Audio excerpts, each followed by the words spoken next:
Hi everyone, it's Paul here, welcome along. 5 weeks ago I rough turned these couple of lidded boxes,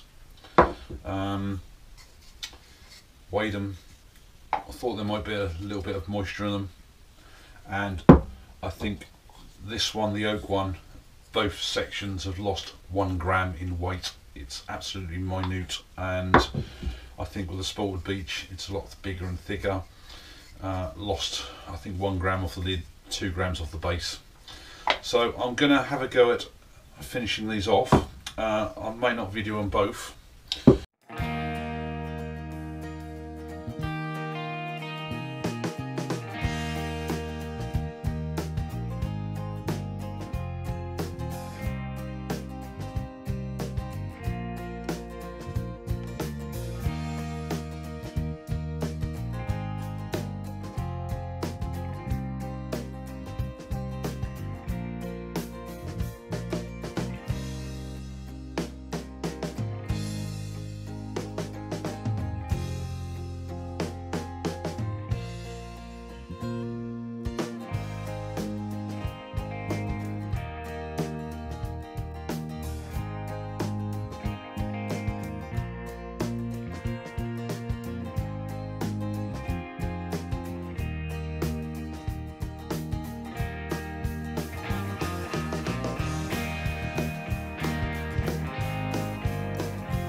Hello everyone and welcome along, it's Paul here. A very quick project video this time, hopefully. I basically turned a couple of the lidded boxes that I'd rough turned out, I think it's 5 weeks ago now. One's an oak and one's a lightly sort of spalted beech. Done different things with both of them. First of all, the oak one I think looks absolutely amazing with that dark coloration in the wood. It is still a little bit rough. It's a nice tight fit.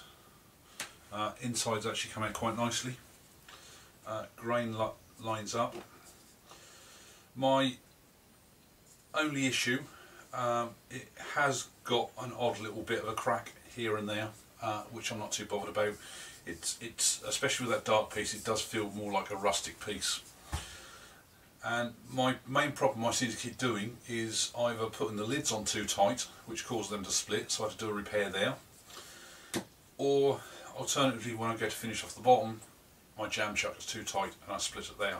So I've actually had to re-glue a little bit on the edge here. I only did that this morning, so it's just ordinary wood PVA glue, and I've just then got to just buff it up a little bit. That one I've sanded to 600 and a couple of coats of sanding sealer and just used a single coat of microcrystalline wax, and like I say, I think that's come up really nice. Nice to do something very simple, no gimmicks, no conchos on the top, anything like that. I personally love that little thing, it's gorgeous. The second one, the Spalted Beech, it was a little bit soft in places, had odd little bits of tear out.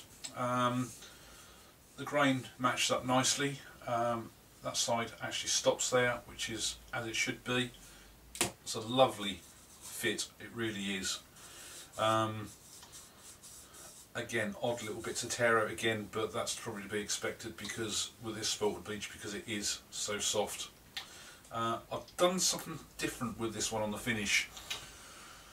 Sanded to 240, couple of coats of sanding sealer, used Yorkshire grit for a change, but this time I've actually finished it off with the Carnauba wax stick, and I've really got to say I'm really not overly impressed. I don't know whether it's just the wood, it doesn't come up to much of a shine. Tried to buff it up as much as I can, but I'm just going to leave it as it is and sort of just see how it goes and mark it up as experience, I suppose. But yeah, that is, I mean, it's just lovely for the fit, really is. And again, another very simple style shape, which I'm beginning to enjoy more and more. So, I say, quick project. Right, I've also had over the last few weeks a few inquiries about my turntable. Ever since I made it, what I've done is basically, the top is basically just ordinary sheets of pine glued together, turned down on the lathe, and you can see a mark on the bottom there for just sort of got centre and stuff like that. I don't leave it fixed on there purely and simply because that way I can pack it away easily enough. I'm just going to move the camera around so you can obviously just see what else I've got there. So quite quickly, for power I use power supply out of the computer, purely and simply because I had 3, 5 and 12 volts on it, and it's just so easy to use.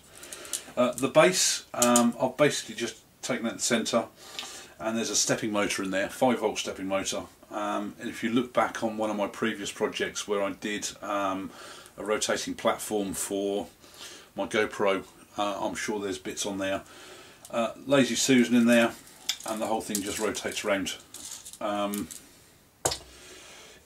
Electronics wise, all I've got here is a little Arduino board and a motor controller. Very quick and easy to program, and for wires I've just colour coded them up as is, which then just basically push into the power supply. But I'm about to basically put a proper plug on there because it is really a bit of a pain putting in every time. So the wires wise, it's just basically, there's two, one's a 5 volt supply, one's a 12 volt supply, and one's a ground. Purely and simply because you should really try and keep the motor on a separate supply to what the Arduino board is. And it's just literally plug it in, as soon as you switch it on it rotates around, and you can program on here at what speed you want to go.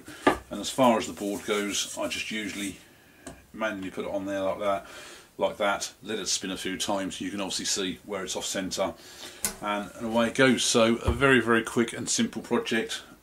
So if this is your first time here, I put up regular project videos most weeks. Please do hit the subscribe button. You'll at least get notified when I upload my next videos. For my existing subscribers, a big thank you as always, and welcome along to any new subscribers. So I'd appreciate if everybody could hit the like button, hit the share button, and please do leave some comments below what you think. Enjoyed doing these. I seem to be sort of like in a phase at the minute of doing lots of little boxes. So thanks a lot for watching, and I'll see you again soon. Bye.